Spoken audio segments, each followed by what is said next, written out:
Hello guys, welcome to my channel MCQs का अड्डा। हम लोग लूसेंट ऑब्जेक्टिव की इस सीरीज़ में एंशिएंट हिस्ट्री का चैप्टर है मौर्य काल, उससे संबंधित क्वेश्चंस को देखने वाले हैं।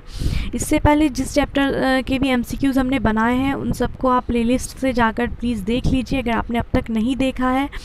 और पहली बार अगर चैनल पे आए हैं तो चैनल को सब्सक्राइब कीजिए और बेल आइकन को प्रेस कर लीजिए, आपको वीडियोस के नोटिफिकेशंस मिलेंगे।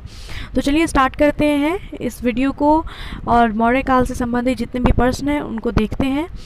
कोशिश कीजिएगा क्वेश्चंस को खुद से बनाने का और कमेंट में बताइएगा आपने खुद से कितने क्वेश्चंस किए हैं। तो फर्स्ट क्वेश्चन है हमारा, चाणक्य का अन्य नाम क्या था? चाणक्य का दूसरा नाम क्या था? भट्ट स्वामी, विष्णुगुप्त, राजशेखर या विशाखदत्त। तो चाणक्य जो है चंद्रगुप्त मौर्य के महामंत्री थे और इनका जो नाम था, चाणक्य का नाम कौटिल्य था और विष्णुगुप्त भी था। ठीक है, चाणक्य का दूसरा नाम कौटिल्य और विष्णुगुप्त था। नेक्स्ट क्वेश्चन है, निम्नांकित में से किसकी तुलना मैकियावेली के प्रिंस से की जाती है? मैकियावेली के प्रिंस से किसकी तुलना की जाती है? कालिदास का मालवी का अग्निमित्र, कौटिल्य का अर्थशास्त्र, वात्स्यायन का कामसूत्र या तिरुवल्लुवर का तिरुक्कुलर। तो मैकियावेली के प्रिंस से तुलना की जाती है कौटिल्य के अर्थशास्त्र की। अर्थशास्त्र जो कौटिल्य ने लिखा था, तो कौटिल्य के अर्थशास्त्र की तुलना किससे की जाती है? मैकियावेली के प्रिंस से। ओके, नेक्स्ट क्वेश्चन है, वह शासक कौन था जिसने राज सिंहासन पर बैठने के लिए अपने बड़े भाई सुसीम की हत्या की थी? तो सुसीम की हत्या करके राज सिंहासन पर कौन बैठा था? तो सुसीम की हत्या करके जो राज सिंहासन पर बैठा था वो अशोक बैठा था। इसने अपने बड़े भाई सुसीम की हत्या करके राजगद्दी हासिल की थी। चलिए नेक्स्ट क्वेश्चन देखते हैं, निम्नलिखित में से सम्राट अशोक की वह पत्नी कौन थी जिसने उसको प्रभावित किया था? तो अशोक की कौन सी पत्नी थी जिसने उसको प्रभावित किया था? चंडालिका, चारुलता, गौतमी या कारुबाकी। तो अशोक की शादी हुई मतलब पहले से ही हो चुकी थी। दूसरी थी कोई, वो कौन थी जिसने उनको प्रभावित किया और फिर वो उसकी दूसरी पत्नी बनी थी? तो वो कारुबाकी थी। कारुबाकी ने अशोक को प्रभावित किया और फिर ये अशोक की दूसरी पत्नी बनी। ठीक है, नेक्स्ट है, अशोक ने अपने सभी अभिलेखों में एक रूपता से किस प्राकृतिक का प्रयोग किया है? किस प्राकृत का प्रयोग किया है? तो अशोक ने अपने सभी अभिलेखों में एक रूपता से जिस प्राकृत का उपयोग किया है वो है मागधी का। ठीक है, माघी लैंग्वेज है।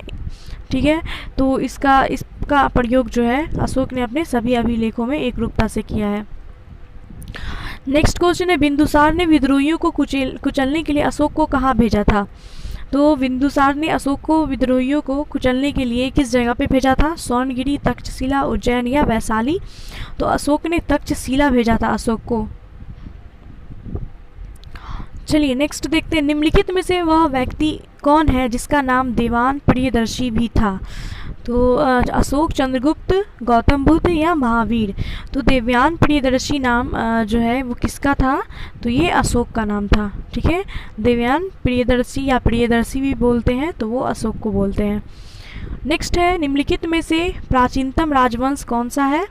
मौर्य, गुप्त, कुषाण या कण्व। इन सब में से सबसे प्राचीनतम राजवंश जो है वो मौर्य वंश है। नेक्स्ट है, कौटिल्य या चाणक्य किसका प्रधानमंत्री था? ये मैंने पहले क्वेश्चन में ही आपको बता दिया था कि वो चंद्रगुप्त मौर्य के मंत्री थे। नेक्स्ट है, कलिंग विजय के उपरांत अशोक महान ने किस धर्म को अंगीकार कर लिया था? तो कलिंग विजय के बाद अशोक ने जो है किस धर्म को अंगीकार किया?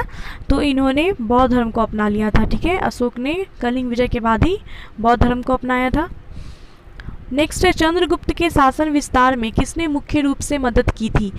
तो चंद्रगुप्त के शासन विस्तार में उनकी मदद जो है किसने की थी?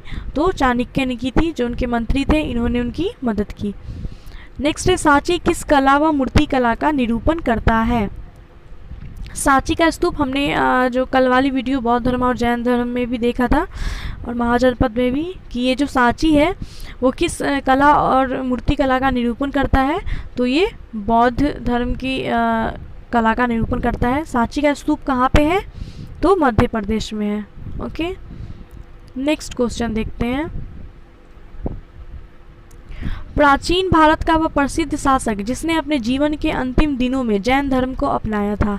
चंद्रगुप्त मौर्य, अशोक, समुद्रगुप्त या बिंदुसार। तो अपने जीवन के अंतिम दिनों में जैन धर्म को अपनाया था चंद्रगुप्त मौर्य ने। चंद्रगुप्त मौर्य ने जो है अपने जीवन के अंतिम दिनों में जैन धर्म को अपना लिया था। और जैन धर्म में जैसा कि आत्मदमन करने से ही मोक्ष की प्राप्ति थी, तो वो स्वामी भद्रभाव के साथ श्रवण बेलगोला चले गए थे आत्मदमन के लिए। नेक्स्ट है, मौर्य समाज की स्थापना किसने की? मौर्य समाज की स्थापना चंद्रगुप्त मौर्य के द्वारा की गई थी और ये भारत के प्रथम हिंदू सम्राट थे। नेक्स्ट क्वेश्चन है, मौर्य साम्राज्य में प्रचलित मुद्रा का नाम क्या था? मौर्य साम्राज्य में जो मुद्रा प्रचलित थी उसका नाम पन था और ये चांदी का सिक्का था। ठीक है, नेक्स्ट है, निम्नांकित में से कौन मौर्य वंश का शासक नहीं है? मौर्य वंश का शासक इनमें से कौन नहीं है? अजातशत्रु, चंद्रगुप्त मौर्य, अशोक या बिंदुसार। तो चंद्रगुप्त मौर्य तो मौर्य वंश के संस्थापक हैं, तो ये तो है। तो कौन नहीं है? तो अजातशत्रु जो है ये मौर्य वंश से संबंधित नहीं है। अजातशत्रु हर्यक वंश से थे। ठीक है, तो इसका आंसर हो जाएगा ऑप्शन ए। नेक्स्ट है, निम्नलिखित में से अशोक का उत्तराधिकारी कौन था? अशोक का उत्तराधिकारी जो बना था वो था कुणाल। ठीक है, कुणाल, अशोक के बाद गद्दी पे कुणाल आया था। नेक्स्ट है, मुद्रा राक्षस का लेखक निम्न में से कौन है? मुद्रा राक्षस का लेखक कौन है? अश्वघोष, विशाखदत्त, कालिदास या व्यास। तो ये काफ़ी इंपॉर्टेंट क्वेश्चन है और बार बार एग्जाम्स में आता भी है। मुद्रा राक्षस के जो लेखक है वो विशाखदत्त हैं। ठीक है, अब देखिए विशाखदत्त के प्राचीन भारतीय नाटक मुद्रा राक्षस की विषय वस्तु क्या है? तो मुद्रा राक्षस जो विशाखदत्त ने लिखा है इसमें किसके बारे में बताया गया, इसकी विषय वस्तु क्या है? ऑप्शंस देखते हैं। प्राचीन हिंदू जनश्रुति के देवताओं और राक्षसों के बीच संघर्ष के बारे में, एक आर्य राजकुमार और एक कबीलाई महिला की प्रेम कथा के बारे में, दो आर्य कबीलों के बीच सत्ता के संघर्ष की कथा के बारे में, या फिर चंद्रगुप्त मौर्य के समय में राज दरबार की दूर भी सिंधियों के बारे में। तो मुद्रा राक्षस जो विशाखदत्त ने लिखा है ये विषय वस्तु किस चीज़ की है, इसमें किस बारे में बताया गया है? तो इसमें चंद्रगुप्त मौर्य के समय में राज दरबार की दूर भी संधियों के बारे में बताया गया है। नेक्स्ट क्वेश्चन है, मालवा, गुजरात एवं महाराष्ट्र किस शासक ने पहली बार जीता? मालवा, गुजरात और महाराष्ट्र किस शासक ने पहली बार जीता? तो ये सबसे पहली बार जीता है चंद्रगुप्त मौर्य ने। ठीक है, चलिए नेक्स्ट क्वेश्चन देखते हैं। किसने सहिष्णुता, उदारता और करुणा के त्रिविध आधार पर राजवंश की स्थापना की? तो वो कौन शासक थे जिन्होंने सहिष्णुता, उदारता और करुणा के आधार पर राजवंश की स्थापना की? अशोक, अकबर, रंजीत सिंह या शिवाजी। तो सहिष्णुता, उदारता और करुणा के आधार पर अशोक ने अपने राजवंश की स्थापना की थी, इसलिए इनको द ग्रेट अशोका कहा जाता है ना। नेक्स्ट है, निम्नलिखित किस शहर में अशोक के शिलालेख नहीं है? अशोक के शिलालेख किस शहर में नहीं पाए गए हैं? गिरनार, कंधार, पाटलिपुत्र या टोपड़ा। तो अशोक के जो शिलालेख है वो पाटलिपुत्रा से नहीं पाए गए हैं। नेक्स्ट है, अर्थशास्त्र का लेखक किसका समकालीन था? अशोक का, चंद्रगुप्त का, चंद्रगुप्त विक्रमादित्य का या समुद्रगुप्त का। तो अर्थशास्त्र के लेखक कौन थे? कौटिल्य थे। और कौटिल्य किसके समकालीन थे? चंद्रगुप्त मौर्य के, उनके मंत्री थे ये। नेक्स्ट क्वेश्चन है, नंद वंश के पश्चात मगध पर किस राजवंश ने शासन किया? तो नंद वंश का जो आखिरी राजा था घनानंद, इसको पराजित करके चंद्रगुप्त मौर्य ने मौर्य वंश की नींव डाली थी। तो मौर्य वंश, नंद वंश के बाद मौर्य वंश आया था। ओके, नेक्स्ट देखते हैं। चलें, मौर्य काल में शिक्षा का सर्वाधिक प्रसिद्ध केंद्र कौन सा था? तो ये मौर्य काल में पूछ रहा है। ठीक है, मौर्य काल में जो शिक्षा का सबसे प्रसिद्ध केंद्र था वो तक्षशिला था। नेक्स्ट क्वेश्चन है, मेघास्नीज की पुस्तक का क्या नाम है? अर्थशास्त्र, ऋग्वेद, पुराण या इंडिका। मेघास्नीज की पुस्तक, ये काफ़ी फेमस क्वेश्चन है, इंडिका। नेक्स्ट क्वेश्चन, जिसके ग्रंथ में चंद्रगुप्त मौर्य का विशिष्ट रूप से वर्णन हुआ है वो कौन सा ग्रंथ है? भास, शूद्रक, विशाखदत्त या अश्वघोष। तो हमने पहले ही क्वेश्चन में स्टार्टिंग में देखा अभी कि विशाखदत्त की जो पुस्तक थी मुद्रा राक्षस, उसमें चंद्रगुप्त मौर्य के राज शासन के बारे में बताया गया था। नेक्स्ट क्वेश्चन है वह स्रोत जिसमें पाटलिपुत्र के प्रशासन का वर्णन उपलब्ध है। किस स्रोत में पाटलिपुत्र के प्रशासन का वर्णन उपलब्ध किया गया है? दिव्य, वेदांत, अर्थशास्त्र, इंडिका या अशोक के शिलालेख। तो पाटलिपुत्र के प्रशासन का वर्णन जो है ये मेघासनीज की पुस्तक इंडिका में की गई है। ठीक है, नेक्स्ट है अशोक के शिलालेख में प्रयुक्त भाषा कौन सी है? तो अशोक की जो शिलालेख है उसमें प्रयुक्त भाषा कौन सी है? तो इसकी भाषा प्राकृत है और लिपि क्या है? लिपि ब्राह्मणी है। ठीक है, लिपि ब्राह्मणी है और भाषा प्राकृत है। चलिए नेक्स्ट है निम्नलिखित में से किस मौर्य राजा ने दक्कन की विजय प्राप्त की थी? दक्कन की विजय प्राप्त करने वाले राजा कौन थे? अशोक, चंद्रगुप्त, बिंदुसार या कुणाल? तो दक्कन की विजय जो प्राप्त की थी वो चंद्रगुप्त ने की थी। नेक्स्ट है मेघासनीज ने भारतीय समाज को कितनी श्रेणियों में विभाजित किया है? तो मेघासनीज की जो पुस्तक इंडिका है इसमें उन्होंने भारतीय समाज को 7 भागों में विभाजित किया है। कौन कौन से थे? दार्शनिक, किसान और कारीगर थे, सैनिक थे, निरीक्षक थे, सभासद थे, अहीर थे। तो 7 श्रेणियों में मेघासनीज ने भारतीय समाज को विभाजित किया है। नेक्स्ट है कौटिल्य के अर्थशास्त्र में किस पहलू पर प्रकाश डाला गया है? कौटिल्य की जो अर्थशास्त्र है इसमें किस पहलू पर प्रकाश डाला गया? आर्थिक जीवन पर, राजनीतिक नीतियाँ या धार्मिक जीवन या सामाजिक जीवन? तो कौटिल्य के अर्थशास्त्र में राजनीतिक नीतियों पर प्रकाश डाला गया। चलिए नेक्स्ट क्वेश्चन है निम्न में से कौन सा क्षेत्र अशोक के साम्राज्य में सम्मिलित नहीं था? अफगानिस्तान, बिहार, श्रीलंका या कलिंग? अशोक के साम्राज्य में अफगानिस्तान, बिहार, श्रीलंका और कलिंग में से कौन था जो सम्मिलित नहीं था?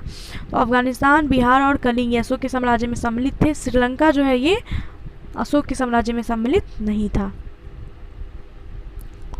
चलिए नेक्स्ट है पाटलिपुत्रा को किस शासक ने सर्वप्रथम अपनी राजधानी बनाई?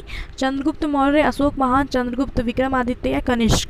तो देखिए एक चीज़ मैं बताती हूँ आपको कि क्वेश्चन कई बार ऐसे आता है कि पाटलिपुत्रा को किस शासक ने सबसे पहले अपनी राजधानी बनाई थी? तो ये उदयन ने बनाई थी। ठीक है, उदयन के द्वारा सबसे पहले पाटलिपुत्रा को राजधानी बनाया गया था, क्योंकि पाटलिपुत्रा की स्थापना भी उदयन ने ही की थी। लेकिन यहाँ पे ऑप्शन में उदयन कहीं पे भी नहीं है, तो पाटलिपुत्रा को जो राजधानी सबसे पहले बनाया था ये चंद्रगुप्त मौर्य ने बनाया था।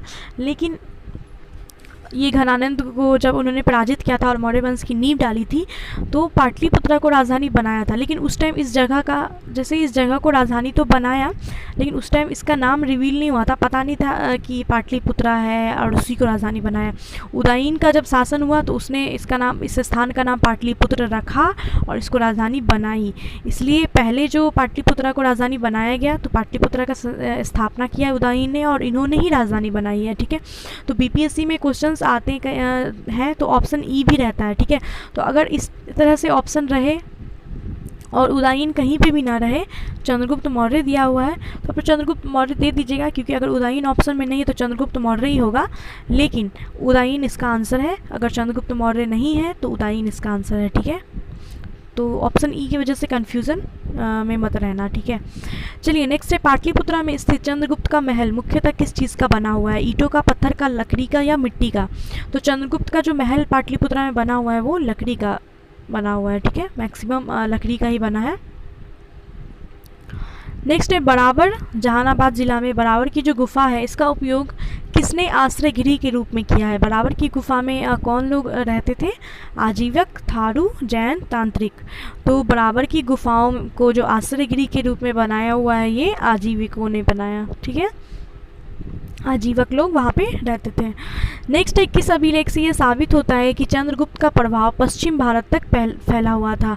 तो चंद्रगुप्त का जो प्रभाव है वो पश्चिम भारत तक फैला हुआ था, ये किस अभिलेख में से पता चला है? तो ये रुद्रदमन के जूनागढ़ अभिलेख से पता चला है। ठीक है, चलिए नेक्स्ट क्वेश्चन देखते हैं। केवल वह स्तंभ जिसमें अशोक ने स्वयं को मगध का सम्राट बताया है। तो बहुत सारे स्तंभ मिले हैं अब तक, तो किस स्तंभ में अशोक ने स्वयं को मगध का सम्राट बताया है? तो ये बहुत ज़्यादा इंपॉर्टेंट क्वेश्चन है। भरावू स्तंभ में अशोक ने स्वयं को मगध का सम्राट बताया है। नेक्स्ट है सुमेलित करना है। ठीक है, सूची 1 को सूची 2 से सुमेलित करना है। तो यहाँ पे नाम, यहाँ पे शासकों के नाम है, उनको किस नाम से जाना जाता था वो है। तो जो हम पढ़ चुके हैं पहले उसको मिलाते हैं। तो प्रियदर्शनी हमने पढ़ा है अशोक को प्रियदर्शी बोलते थे। सी का 1, देखिए आप सी का 1 कहाँ पे है, सी का 1 सिर्फ और सिर्फ ऑप्शन सी में है। तो ऐसे भी करके हमें आंसर मिल चुका है, लेकिन फिर भी हम पूरा मिलाएंगे क्योंकि ज़रूरी नहीं है हर बार ऑप्शंस ऐसे ही हो। विष्णुगुप्त चाणक्य का नाम था, ठीक है। अब देखिए अब बचा ये 2 नाम, तो देखिए यहाँ डी का 4 मिल गया है, हमारा आंसर तो मिल चुका है, लेकिन हम मिलाएंगे। तो अशोक का नाम प्रियदर्शी था, चाणक्य विष्णुगुप्त थे, और चंद्रगुप्त मौर्य को किस नाम से जाना जाता था, तो सैंड्रोकट्स के नाम से जाना जाता था, ठीक है। और बिंदुसार को अमित्र घात से। ये वैसे भी याद भी रखना है, वैसे ही 1 लाइनर में भी पूछ देता है। नेक्स्ट है प्रथम भारतीय साम्राज्य स्थापित किसने किया था, तो प्रथम जो भारतीय साम्राज्य स्थापित किया था ये चंद्रगुप्त मौर्य ने किया था। नेक्स्ट है उत्तरांचल में अशोक का एक शिलालेख स्थित है, देवप्रयाग में, कालसी में, केदारनाथ में या ऋषिकेश में। तो उत्तरांचल में अशोक का जो शिलालेख है वो कहाँ पे स्थित है, वो स्थित है कालसी में, ठीक है। नेक्स्ट है सांची का स्तूप किसने बनवाया था। सांची का जो स्तूप था जो कि मध्य प्रदेश में है, इसको बनवाया किसने था, तो ये बनवाया गया था अशोक के द्वारा। चलिए नेक्स्ट है अशोक के शिलालेखों को पढ़ने वाला प्रथम अंग्रेज कौन था। अशोक के शिलालेखों को पढ़ने वाला प्रथम अंग्रेज कौन था, John tower, Harry Smith, Charles Metcalfe या जेम्स प्रिंसिप। तो ये भी बहुत ज़्यादा इंपॉर्टेंट क्वेश्चन है, देखिए कितनी बार ये एग्जाम्स में आ चुका है, 4 बार हर तरह के एग्जाम्स में आया हुआ है। तो अशोक के शिलालेख को पढ़ने वाला जो प्रथम अंग्रेज था वो जेम्स प्रिंसिप था।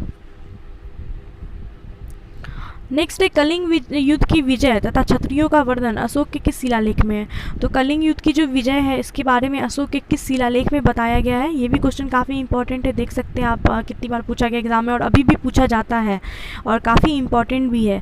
तो अशोक के किस शिलालेख में कलिंग युद्ध की विजय के बारे में बताया गया है, तो ये शिलालेख 13 में, शिलालेख 13 में जो है कलिंग युद्ध की विजय के बारे में वर्णन किया गया है।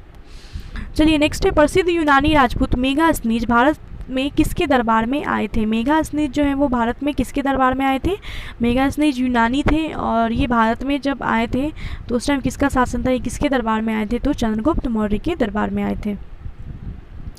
नेक्स्ट है चंद्रगुप्त मौर्य ने सेल्यूकस को कब पराजित किया था। चंद्रगुप्त मौर्य ने सेल्यूकस को 305 ईसा पूर्व में पराजित किया था। ये भी काफ़ी रिपीटेड क्वेश्चन है। नेक्स्ट है निम्नलिखित में से कौन सा राजा प्रायः जनता के संपर्क में रहता था। चंद्रगुप्त मौर्य, अशोक, चंद्रगुप्त विक्रमादित्य या बिंदुसार। तो अशोक, द ग्रेट अशोका, ये जो है प्रायः जनता के संपर्क में रहते थे। तो देखिए आप लोग प्रैक्टिस करते रहिएगा, मैं हर वीडियो में बोलती हूँ प्रैक्टिस ज़रूरी है तो भी याद होगा, ठीक है। ओके नेक्स्ट है अशोक ने 261 ईसा पूर्व में कलिंग को जीतने के बाद क्या किया था। अपने राज्य सीमा बढ़ाई थी, विश्व विजय के लिए निकल पड़े थे, भारी रक्तपात देखकर युद्ध की नीति को सदा के लिए त्याग दिया था, उपरोक्त में से कोई भी नहीं। तो कलिंग विजय ही था जो कि कलिंग को जब अशोक ने जीता था उसके बाद बहुत बड़ा बदलाव आया था उनकी ज़िंदगी में। वो कलिंग को जीत तो गए थे लेकिन वहाँ जो भारी रक्तपात देखकर, मतलब इतने सारे जो लोग मारे गए थे और बहुत सारी महिलाएं भी मारी गई थी, इन सबको देख करके अशोक का जो है हृदय परिवर्तन हुआ और उन्होंने युद्ध की नीति को सदा के लिए त्याग कर दिया था। उन्होंने युद्ध करना छोड़ दिया और बौद्ध धर्म को अपनाया था। तो इसका आंसर ऑप्शन सी हो जाएगा, ठीक है। नेक्स्ट है अशोक के अधिकांश अभिलेख किस भाषा और लिपि में है। तो हमने पहले ही स्टार्टिंग में भी पढ़ा था कि अशोक के जो अभिलेख हैं वो भाषा किस भाषा और लिपि में है, तो प्राकृत भाषा और ब्राह्मी लिपि में है। चलिए नेक्स्ट है किस ग्रंथ में चंद्रगुप्त मौर्य के लिए वृषल यानी कि निम्न कुल शब्द का प्रयोग किया गया है। तो चंद्रगुप्त मौर्य को किस ग्रंथ में जो है निम्न कुल का बताया गया है, ब्राह्मण साहित्य, जैन साहित्य, मुद्रा राक्षस या बौद्ध ग्रंथ। तो विशाख दत्त की जो पुस्तक है मुद्रा राक्षस, इसमें चंद्रगुप्त मौर्य को वृषल बताया गया है यानी कि निम्न कुल का, छोटे जाति इसका बताया गया है। तो चंद्रगुप्त मौर्य को निम्न कुल का मुद्रा राक्षस में बताया गया है जो विशाख की पुस्तक है। नेक्स्ट है मौर्य नरेश के बारे में निम्न में से कौन सा कथन सही है। उन्होंने विकास किया था संस्कृत कला व साहित्य का, सोने के सिक्कों का, प्रांतीय विभाजन का, हिंदू कुश तक साम्राज्य का। तो मौर्य नरेश के बारे में इनमें से कौन सा कथन सही है जो बताना है। उन्होंने किस चीज़ का विकास किया था, तो उन्होंने विकास किया था सांस्कृतिक कला व साहित्य का, प्रांतीय विभाजन का और हिंदू कुश तक साम्राज्य का। सोने के सिक्के का विकास नहीं किया गया था मौर्यों ने, ठीक है। तो इसका आंसर हो जाएगा 1, 3 और 4, ऑप्शन डी। चलिए नेक्स्ट है कथन 1 है, अशोक ने कलिंग को मौर्य साम्राज्य में जोड़ लिया था। कथन सही है। कारण क्या है, कलिंग जो है दक्षिण भारत को आने वाले स्थलीय एवं समुद्री मार्गों को नियंत्रित करता था। तो बिल्कुल सही है ये, कलिंग जो है दक्षिण भारत को आने वाले स्थलीय एवं समुद्री मार्ग को नियंत्रित करता था, इसीलिए अशोक ने कलिंग पे विजय प्राप्त की थी और मौर्य समाज से उसको जोड़ लिया था। तो इसका आंसर हो जाएगा ए और आर दोनों सही है और आर ए की सही व्याख्या भी कर रहा है। चलिए नेक्स्ट क्वेश्चन है, अशोक के जो शिलालेख संगम राज्य के बारे में हमें बताते हैं उनमें शामिल है। तो अशोक का कौन सा शिलालेख है जो संगम राज्य के बारे में बताता है? तो कौन सा शिलालेख है जो संगम राज्य के बताता है? तो दूसरा और 13वां शिलालेख जो है वो संगम राज्य के बारे में बताता है। और 13वां शिलालेख हमने पढ़ा था वो कलिंग विजय के बारे में भी बताता है, ये भी याद रखिएगा। नेक्स्ट है कथन 1 है, अशोक के राज्य आदेशों के अनुसार धार्मिक निष्ठा की अपेक्षा जनता के मध्य सामाजिक समरसता अधिक महत्वपूर्ण थी। तो अशोक के राज्य देशों के अनुसार जो है धार्मिक निष्ठा की अपेक्षा जनता के मध्य सामाजिक समरसता अधिक महत्वपूर्ण थी, ये सही है। वो जनता के मध्य जो है ज़्यादा जनता को महत्वपूर्ण समझते थे। कारण क्या था, उसने धर्म संवर्धन के स्थान पर समता के विचारों का प्रसार किया था। तो इसका कथन और कारण दोनों ही सही है और कारण भी कथन का व्याख्या कर रहा है, ठीक है। तो चलिए नेक्स्ट है, निम्नलिखित में से किस राज्य आदेश में अशोक के व्यक्तिगत नाम अशोक का उल्लेख मिलता है? तो हमने पढ़ा था कि अशोक ने स्वयं को मगध का सम्राट किस शिलालेख में बताया था? तो भ्राभु में बताया था। और यहाँ क्वेश्चन है कि अशोक के व्यक्तिगत नाम अशोक का उल्लेख किस में मिलता है? तो किस शिलालेख में अशोक का नाम अशोक दिखाया गया है? तो ये मास्की शिलालेख में, ठीक है। ये सब इंपॉर्टेंट क्वेश्चन है, तो प्लीज़ याद रखेंगे आप लोग। ओके नेक्स्ट क्वेश्चन है हमारा, निम्नलिखित वक्तव्यों में कौन सा एक वक्तव्य अशोक के प्रस्थ स्तंभों के बारे में गलत है? तो किस वक्तव्यों में निम्नलिखित वक्तव्यों में कौन सा वक्तव्य जो है वो अशोक के प्रस्थ स्तंभों के बारे में गलत बताया है? इन पर बढ़िया पॉलिश है, ये अखंड है, स्तंभों का सैफ सुंदराकार है, ये स्थापत्य संरचना के भाग है। तो अशोक के प्रस्थ स्तंभों के बारे में जो कथन गलत है वो ऑप्शन डी, ये स्थापत्य संरचना के भाग है, ये कथन गलत है। इन पे बढ़िया पॉलिश है, सही है, ये अखंड है, ये भी सही है, स्तंभों का सैफ सुंदराकार है, ये भी सही है। तो इसका आंसर हो जाएगा ऑप्शन डी जो कि गलत है। चलिए नेक्स्ट है, श्रीनगर की स्थापना किस मौर्य शासक ने की? श्रीनगर की स्थापना जो है ये काफ़ी इंपॉर्टेंट क्वेश्चन है, काफ़ी लोगों को पता भी नहीं। श्रीनगर की स्थापना किस मौर्य शासक ने की है? तो अशोक ने की है, ठीक है। नेक्स्ट है, सूची 1 को सूची 2 से सुमेलित करना है, प्रांत है और उसकी राजधानी है, उसको मिलाना है। तो उत्तरापथ की राजधानी कौन सी थी? तक्षशिला। दक्षिणापथ की सुवर्णगिरी, अवंती राष्ट्र की उज्जैनी और प्राची पूर्व प्रदेश की पाटलिपुत्रा थी। तो ए का 1, बी का 2, सी का 3 एंड डी का 4, ऑप्शन ए राइट हो जाएगा।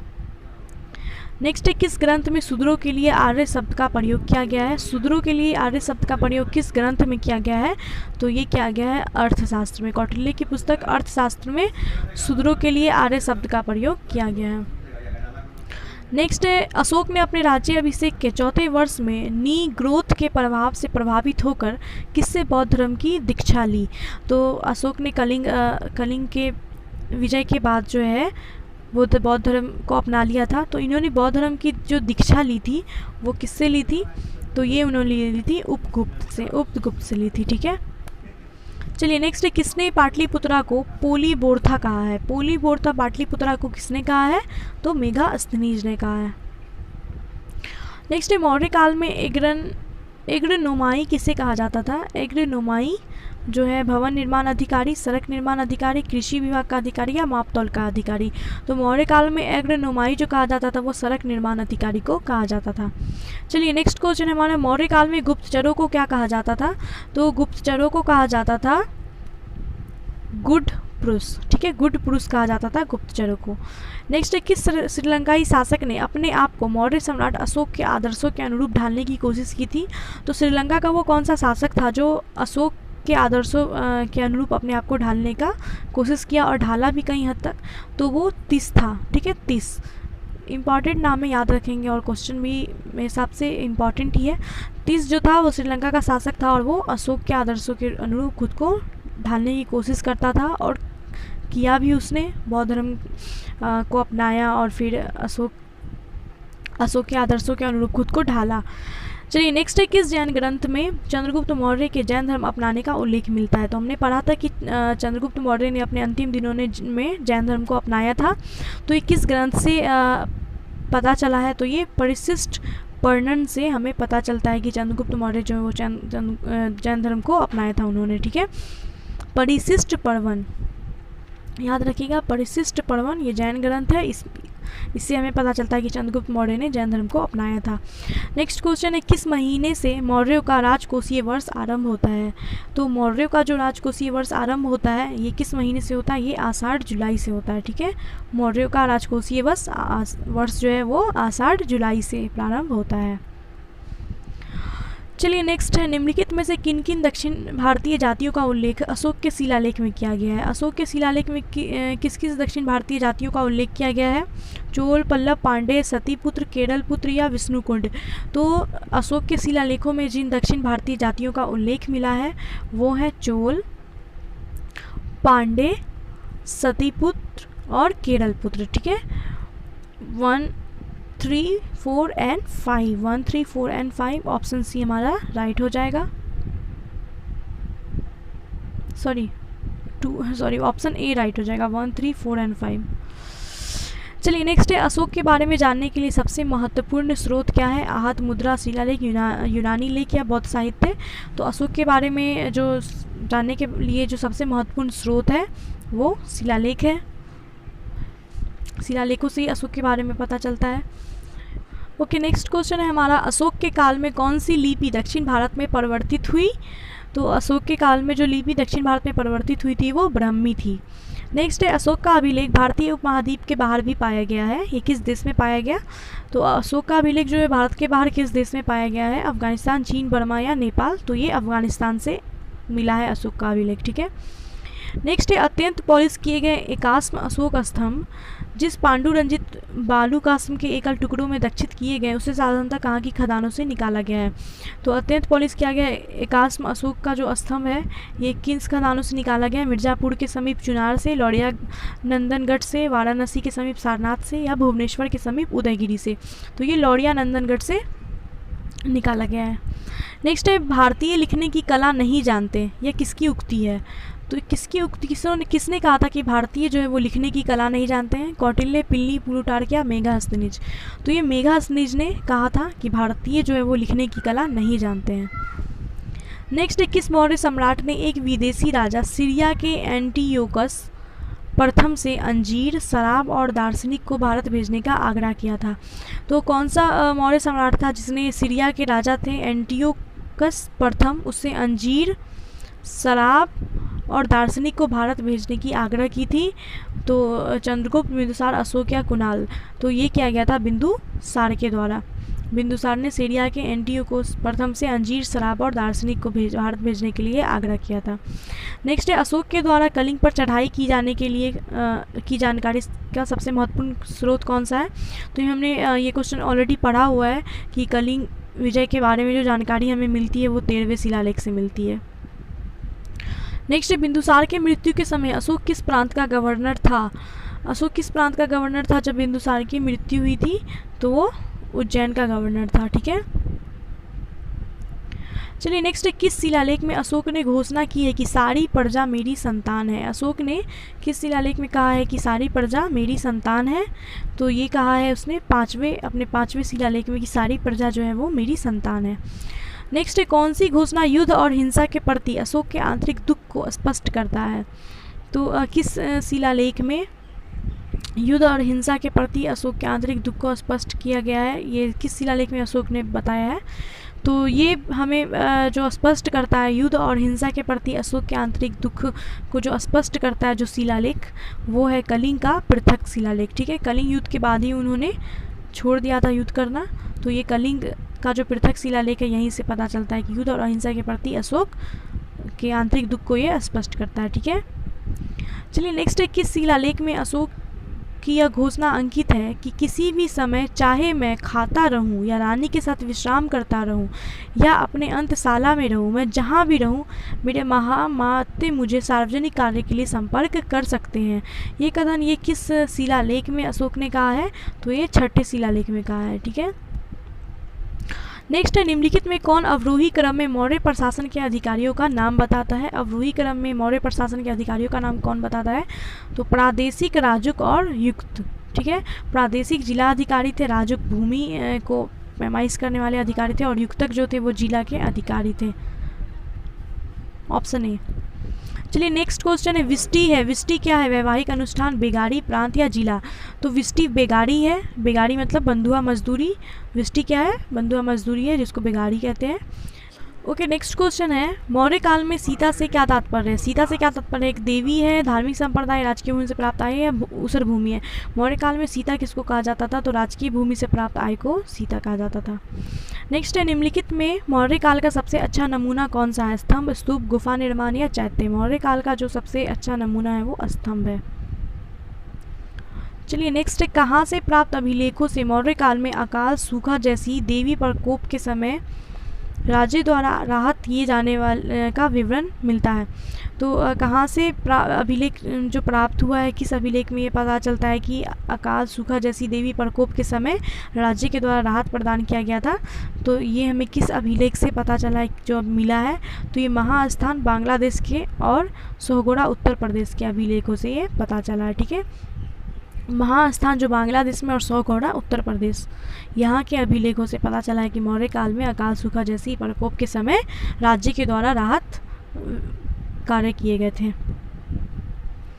नेक्स्ट है, अशोक ने श्रीलंका में बौद्ध धर्म का प्रचार करने के लिए किसको भेजा था? महेंद्र, संघमित्रा, ए और बी दोनों या महारक्षित?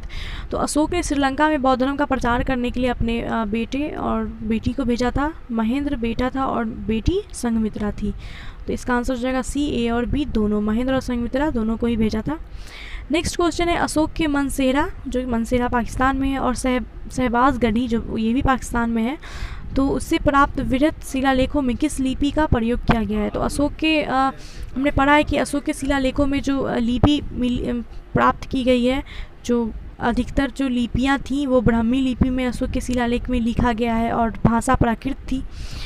ठीक है, ये तो हमने पढ़ा है, लेकिन क्वेश्चन है कि मनसेरा और शहबाज गढ़ी से जो अभिलेख प्राप्त हुए उसमें किस लिपि का प्रयोग किया गया है? तो इसमें ये प्रयोग किया गया है वो खरोष्टकी लिपि का प्रयोग किया गया है। ठीक है, खरोष्टकी लिपि का प्रयोग किया गया है मनसेरा और शहबाज गढ़ी से प्राप्त शिलालेखों में। और वैसे जो लगभग शिलालेखों में जो लिपि प्रयुक्त की गई है, जो प्रयोग में लाई गई है, वो ब्राह्मी लिपि है और भाषा प्राकृत। ठीक है, नेक्स्ट है, कहाँ से अशोक के द्विभाषाई ग्रीक और अरामाइका अभिलेख प्राप्त हुए हैं? तो अशोक का दो भाषा में लिखा हुआ अभिलेख, ग्रीक और अरामाइका भाषा में लिखा हुआ अभिलेख जो ये कहाँ से प्राप्त हुआ है? सरेकुना, कंधार से, मनसेरा से, कालसी से या कलिंग से? तो ये सरेकुना, कंधार से जो है ये अभिलेख द्विभाषाई अभिलेख प्राप्त हुआ है, जिसमें कौन कौन सी भाषा का इस्तेमाल किया गया है? ग्रीक और अरामाइक का। चलिए नेक्स्ट है, कौटिल्य के द्वारा रचित अर्थशास्त्र कितने अधिकरणों में विभाजित है? तो कौटिल्य का जो अर्थशास्त्र है ये 15 अधिकरणों में विभाजित है। ओके, नेक्स्ट क्वेश्चन है, अर्थशास्त्र में उल्लिखित सप्तांग में शामिल थे? तो कौटिल्य के अर्थशास्त्र में जो सप्तांग में उसमें कौन कौन से शामिल थे? राजा, क्षेत्र, प्रशासन एवं कोष। ठीक है, राजा, क्षेत्र, प्रशासन और कोष जो है ये सप्तांग में शामिल थे। नेक्स्ट क्वेश्चन है, अशोक का समकालीन तुर्मे कहाँ का राजा था? तुर्मे जो है ये अशोक का समकालीन था, और ये कहाँ का राजा था? मिस्र, कोरिंथ, मेसोपोटामिया या सीरिया? तुर्मे जो था वो मिस्र का राजा था। ठीक है, नेक्स्ट है, किसके शासनकाल में डिमेकस जो है वो भारत आया था? डिमेकस भारत आया था किसके शासनकाल में? बिंदुसार के शासनकाल में। नेक्स्ट है, निम्नलिखित अभिलेखों में किसमें अशोक का नाम उल्लेख हुआ है? ये हमने पढ़ा है कि अशोक का जो नाम है वो किस अभिलेख में उल्लेख हुआ है? तो गुर्जरा अभिलेख में। ठीक है, नेक्स्ट है, किस बौद्ध मूल ग्रंथ में मौर्य सम्राट अशोक का विवरण मिलता है? किस बौद्ध ग्रंथ में मौर्य सम्राट अशोक का विवरण मिलता है? तो ये महावंश अभिलेख में मौर्य सम्राट का विवरण मिलता है। Okay guys, so thanks for watching this video. I hope आपको वीडियो अच्छा लगा होगा और सारे क्वेश्चन समझ आए होंगे। तो प्लीज़ रिवीजन कीजिए, और जितना रिवीजन करेंगे उतना ज़्यादा याद होगा। So thanks for watching this video. मिलते हैं नेक्स्ट वीडियो में, and bye and take care. और प्लीज़ वीडियो को शेयर करना मत भूलिएगा और चैनल को सब्सक्राइब कर लीजिए।